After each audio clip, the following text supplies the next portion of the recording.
Good morning, YouTube. This is Brother Gerald, and today is Wednesday, September 21st, 2016.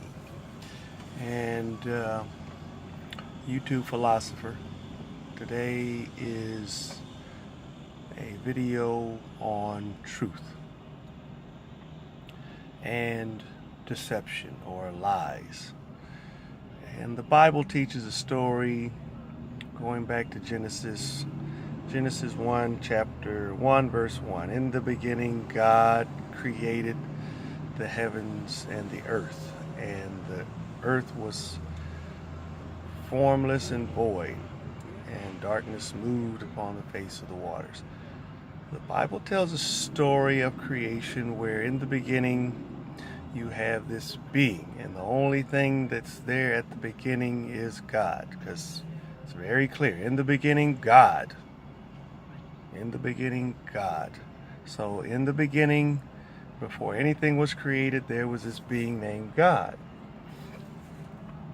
And then from there, we see that God takes action to do.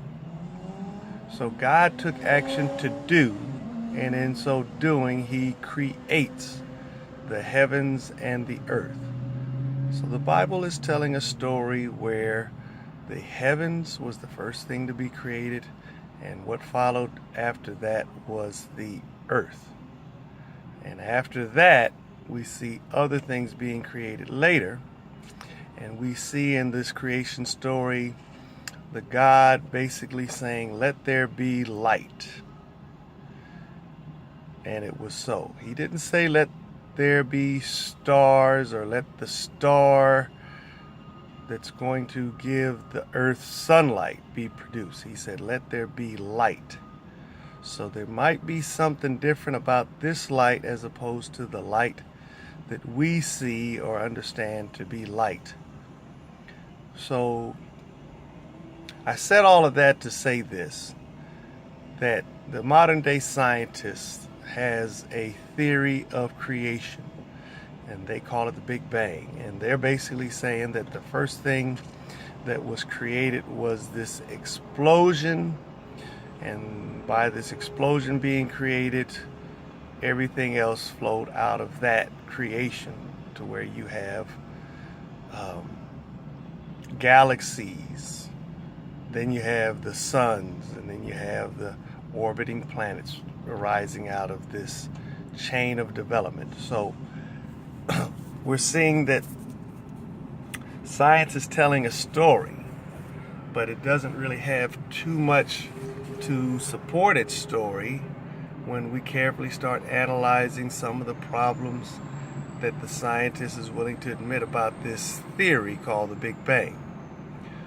I don't have to go into too much detail about that. For those that really want to get to the truth, you'll have to do your own research to see that what I'm telling you is true. But the Christian Bible story also has problems, but these problems really pale in comparison to the problems that the scientists have to work out, inasmuch as that we see as scientists a coherence, we see an intelligibility, we see order. And in the beginning, the Bible story talks about this God creating the heavens and the earth. So if he's going to create these things, and we see them now in place and functioning, we can have a little insight to this being that created all of these things as having the ability to impose order, to establish things in order, and to not necessarily have to create out of chaos. Because we can see in the Egyptian story, there's a very chaotic beginning where this God creates himself by force of will. But the Bible tells a different story. Now, one thing you guys are going to hear me say a lot in the future videos that I'm going to make is that the one thing that a lie has going for itself is the truth. Now, upon first glance of what I'm saying, you're going to be scratching your head. What does he mean? The one thing that a lie has going for it is the truth. Well, in order for a lie to be even remotely believed, it has to have some foundation of credibility, whereupon which the person who's hearing it is able to acknowledge these truthful things about the lie as being credible and true.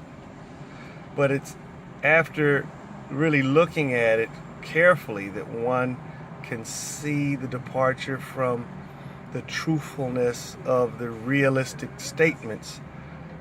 And that's almost the same thing like what a good attorney in cross-examining a witness on the stand, where he gets information from his client and he's basically telling the client, look, if you want me to properly defend you in this trial, I need to know the truth. You have to tell me the truth, and by oath I'm going to maintain that discretion, and I'm going to fight tooth and nail to get you set free. And it'll be the opposition's attorney to see that justice is served, meaning that if the attorney's client says, okay, well, I'm going to tell you the truth, I did kill the woman, and in order to provide an adequate defense, he's got to pick apart the prosecution's defense or offense, the attack, to get this man convicted. So the attorney that's trying to protect this guilty client is going to have to pick apart the prosecution's case and cast shades of doubt. And hopefully these shades of doubt will be weighty enough to where the person who's hearing this display of interaction between the prosecution and the defense, they're going to hear enough to where they're going to say, ooh, I can't really be certain of the truth. So I really would like to convict this man, but the defense attorney has placed enough questions in this case whereupon which I can't give a guilty verdict. But if the prosecution does his job properly and correctly, he's going to be able to pick holes apart in the defense's case such that one will be able to say, you know what, I may not know for fact what the truth is, but based on what this defense attorney is trying to propose, I am not convinced that he's not guilty. In fact, I'm more persuaded to believe that he is guilty, because if he wasn't, I would have a lot more to hang my hat on than what this defense attorney is presenting. So it's analogous to what this other minister, his name is Kent Hovind, and he was a biology professor, but now he's a evangelistic minister and he's promoting the Bible. And he made this analogy that a lie is like rat poison. You have 99.9% food that's good and nutritious for the body of the rodent, but that less than 1% that's added to this food is poison, and it's sufficient to kill that animal. He likens that to the lies and deceptions that we receive here in this world, that we readily take in and consume. And what it does is it kills us and enables us to actually get to being alive and to enjoy life. Because Jesus even spoke, he says that for the believer of that God of the Bible, they shall be given the truth, and the truth shall make them free.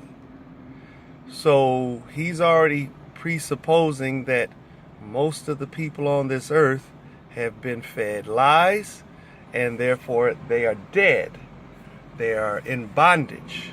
And God basically says that Jesus came that men should have not just life, but a abundance of it. So if we're to understand, going back to the beginning, this God, or this concept of God, we have to understand that in the beginning there's this being named God, and he alone was the only thing that was there according to the Bible story. And then he decides to take action in creating, and in doing so he actually starts, if you read the Bible story of creation, you'll see that everything that he did was good. So he's making a moral judgment and determination of everything that is being produced in this world is being made good. Now, when he got around to making man, he didn't say that man was quote unquote good like he did all these other aspects of creation. Because in him making man, he's making man with the potential to do good, but in him having the potential to act and do, he also has the potential to act and do contrary to the purposes that God had established from the beginning. So for the scientists to say that this creator named God had also the ability to be an evil creator, I would say that no, in order for this world to be met or to be established, it had to have a foundation of truth and goodness. And in order for this truth and goodness to remain established, it set the foundation for the possibility of deviations in this truthful, good realm to be tarnished by people not doing what they were created to do.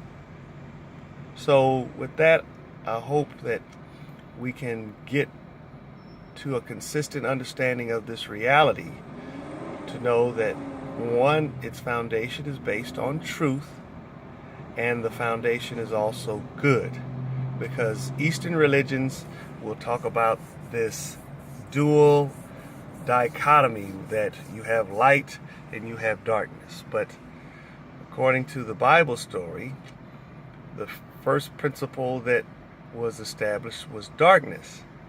And we can read later on in the book of the Bible, in the books of the Bible, that God says that he needs not eyes to see in the dark. So this should give us even more insight to this creator that we have, in that one, he is good, and two, when he acts, everything he does is good. We are the ones that are what I would kind of liken to what we do is creating graffiti in this good realm called the world.